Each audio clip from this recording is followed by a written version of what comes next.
आज आपण अशा एका ऐतिहासिक टप्प्याबद्दल बोलणार आहोत जो महाराष्ट्राच्या राजकीय इतिहासात केवळ नोंदवला जाणार नाही तर अभ्यासला जाणार आहे। काल मुंबईतील विधिमंडळात अर्थसंकल्पीय अधिवेशनाचा शुभारंभ झाला, पण हे अधिवेशन म्हणजे फक्त एक घटनात्मक प्रक्रिया नव्हती।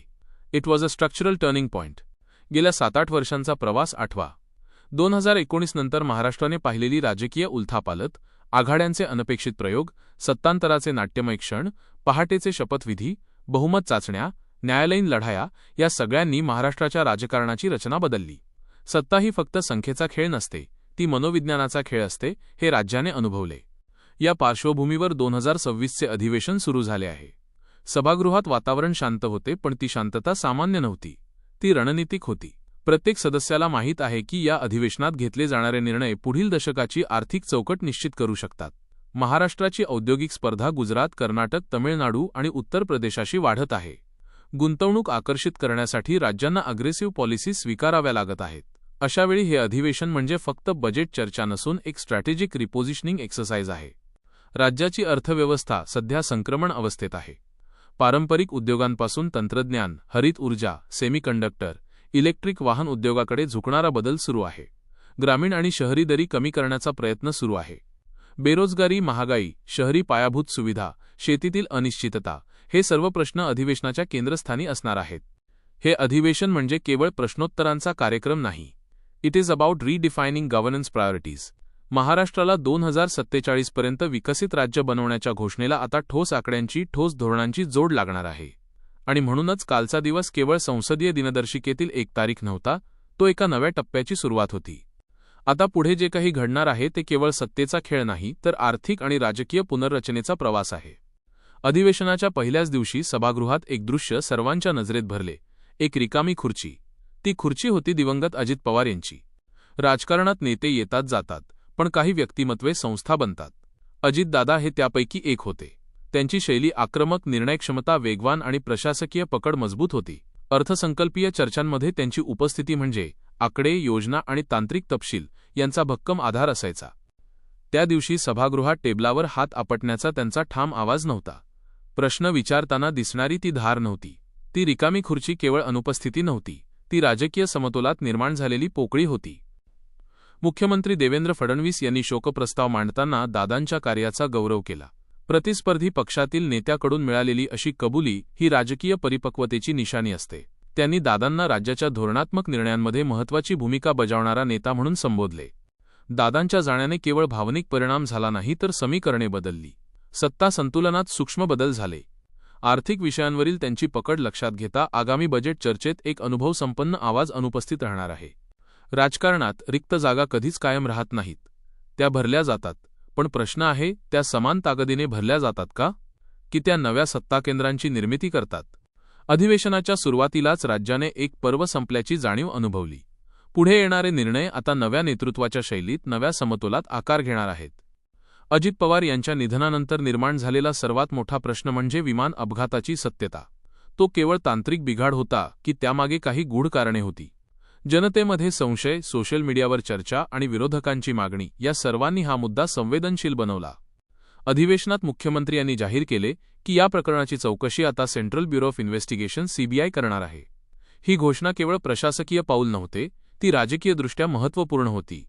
सीबीआय चौकशी म्हणजे राष्ट्रीय स्तरावरील तपास। ब्लॅक बॉक्स डेटा, हवामान अहवाल, विमानतळ नियंत्रण कक्षातील संवाद, तांत्रिक तपासणी अहवाल, प्रत्येक तपशील सूक्ष्मपणे तपासला जाईल। या निर्णयाने सरकारने पारदर्शकतेचा संदेश देण्याचा प्रयत्न केला। राजकीय दृष्टिकोनातून पाहिले तर हा निर्णय 2 गोष्टी साध्य करतो। पहिली, जनतेच्या शंका कमी करणे। दुसरी, विरोधकांच्या आरोपांना थेट उत्तर देणे। पण तपास सुरू झाल्यावर त्याचे परिणाम अनपेक्षित असू शकतात। जर चौकशीत सर्व काही नियमित असल्याचे स्पष्ट झाले तर सरकारची विश्वासार्हता वाढेल, पण जर विसंगती आढळली तर त्याचे परिणाम दूरगामी असू शकतात। त्यामुळे हा तपास केवळ कायदेशीर प्रक्रिया नसून एक पॉलिटिकल रिस्क असेसमेंट देखील आहे। सध्या राज्य आणि देशाचे लक्ष या तपासावर आहे। सत्य काहीही असो, त्याचे परिणाम महाराष्ट्राच्या राजकीय दिशेला प्रभावित करू शकतात। शोकप्रस्तावानंतर सभागृहात राज्याच्या भविष्यासंबंधी चर्चा झाली। राज्यपाल आचार्य देवव्रत यांनी विकसित महाराष्ट्र 2047 या संकल्पनेवर भाष्य केले। या दृष्टिकोनात 3 प्रमुख स्तंभ आहेत: औद्योगिक विस्तार, पायाभूत सुविधा आणि मानवी विकास। राज्याला जागतिक गुंतवणूक केंद्र बनवण्याचा उद्देश आहे. उत्पादन क्षेत्राचा वाटा 25% पर्यंत वाढवणे, निर्यात दुप्पट करणे, लॉजिस्टिक खर्च कमी करणे आणि शाश्वत ऊर्जा वापर वाढवणे हे उद्दिष्ट मानले गेले.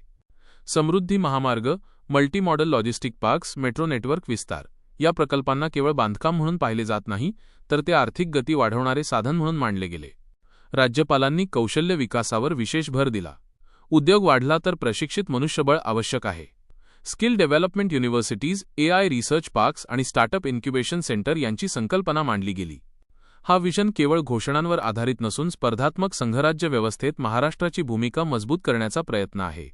2047 पर्यंत विकसित राज्य होण्याचा संकल्प केवळ भावनिक नाही, तो आर्थिक गणितावर आधारित आहे.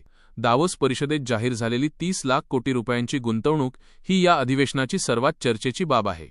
हा आकडा महाराष्ट्राच्या वार्षिक अर्थसंकल्पाच्या अनेक पट आहे. इतकी मोठी गुंतवणूक म्हणजे दीर्घकालीन औद्योगिक पुनर्रचना. ही गुंतवणूक रिन्युएबल एनर्जी, इलेक्ट्रिक वाहन उद्योग, डेटा सेंटर, सेमीकंडक्टर उत्पादन आणि पायाभूत सुविधांमध्ये विभागली गेली आहे. यामुळे लाखो रोजगार निर्मितीची अपेक्षा व्यक्त केली जाते. पण प्रश्न फक्त MOU साईन करण्याचा नाही. अंमलबजावणी, जमीन उपलब्धता, पर्यावरणीय परवानग्या, वित्तपुरवठा आणि प्रशासकीय वेग या सर्व घटकांवर या गुंतवणुकीचे यश अवलंबून आहे. इतिहास सांगतो की मोठ्या गुंतवणुकीच्या घोषणा प्रत्यक्षात आणण्यासाठी सातत्यपूर्ण धोरण आवश्यक असते. जर राज्याने यशस्वीपणे ही गुंतवणूक प्रत्यक्षात आणली तर महाराष्ट्राची अर्थव्यवस्था देशात आघाडीवर राहील. गडचिरोली हा दीर्घकाळ नक्षलवादाशी जोडला गेलेला जिल्हा. आता तिथे स्टील हब उभारण्याचा निर्णय म्हणजे एक धोरणात्मक प्रयोग आहे. उद्योग आल्यास स्थानिक रोजगार वाढेल, पायाभूत सुविधा सुधारतील आणि सामाजिक स्थैर्य वाढेल. हा बदल केवळ आर्थिक नाही, तर सामाजिक आणि सुरक्षात्मक दृष्टिकोनातूनही महत्त्वाचा आहे. जर स्थानिक युवकांना कौशल्य प्रशिक्षण आणि स्थिर रोजगार मिळाला तर संघर्षाची कारणे कमी होऊ शकतात. हा इंडस्ट्रियल पीस मॉडेल म्हणून पाहिला जाऊ शकतो. शेती क्षेत्रात आर्टिफिशियल इंटेलिजन्स AIचा वापर हा क्रांतिकारक निर्णय ठरू शकतो. Soil sensors, drone surveillance, satellite आधारित हवामान अंदाज आणि AI बेस्ड कीड ओळख प्रणाली या तंत्रज्ञानामुळे उत्पादन वाढ आणि खर्च कमी होऊ शकतो. जर शेतकऱ्याला रिअल टाइम डेटा मिळाला तर तो योग्य वेळी निर्णय घेऊ शकतो. MSP प्रिडिक्शन, बाजारभाव विश्लेषण आणि पीक निवड मार्गदर्शन या सुविधांमुळे शेती अधिक व्यावसायिक बनू शकते. ग्रामीण अर्थव्यवस्थेला डिजिटल आधार देणे म्हणजे ग्रामीण शहरी दरी कमी करण्याचा प्रयत्न आहे. सभागृहात अधिकृत विरोधी पक्षनेते पद रिक्त आहे. आवश्यक संख्याबळ नसल्यामुळे हा तांत्रिक पेच निर्माण झाला आहे. लोकशाहीत मजबूत विरोध आवश्यक असतो. प्रश्न उपस्थित करणे, धोरणांची चिकित्सा करणे आणि सरकारला जबाबदार धरणे या भूमिका महत्त्वाच्या आहेत. पद नसले तरी विरोधकांनी मुद्दे उपस्थित करण्यास सुरुवात केली आहे. बेरोजगारी, पायाभूत सुविधा, अपघात आणि महागाई हे विषय चर्चेत आहेत. ही परिस्थिती लोकशाही परिपक्वतेची कसोटी आहे. मार्च 2026 मध्ये होणाऱ्या राज्यसभा इलेक्शन्स 2026 या निवडणुकीत 37 जागा महत्त्वाच्या आहेत. या निवडणुकीचे परिणाम राष्ट्रीय सत्ता समीकरणावर प्रभाव टाकू शकतात. क्रॉस वोटिंग, लहान पक्षांची भूमिका आणि स्वतंत्र आमदारांचे मत या सर्व गोष्टी निर्णायक ठरू शकतात. राज्य पातळीवरील गणित दिल्लीतील धोरणात्मक निर्णयांवर परिणाम करू शकते. त्यामुळे या निवडणुका केवळ औपचारिक प्रक्रिया नसून रणनीतिक स्पर्धा आहेत. 6 मार्च 2026 रोजी सादर होणारा अर्थसंकल्प हा या अधिवेशनाचा शिखरबिंदू असेल. मोठ्या गुंतवणुकींना दिशा देण्यासाठी धोरणात्मक तरतुदी आवश्यक आहेत. भांडवली खर्च, पायाभूत सुविधा, कृषी तंत्रज्ञान, कौशल्य विकास आणि सामाजिक कल्याण या सर्व क्षेत्रांमध्ये संतुलन साधणे आवश्यक आहे. हा अर्थसंकल्प केवळ आकड्यांचा संच नसून राज्याच्या विकासमार्गाचा नकाशा असेल. महाराष्ट्र एका नव्या टप्प्यावर उभा आहे. निर्णय, धोरणे आणि अंमलबजावणी या तिन्हींच्या संगमातून पुढील दशक घडणार आहे. प्रश्न एवढाच आहे, आपण हा बदल सक्रियपणे घडवणार आहोत का की केवळ प्रेक्षक राहणार आहोत?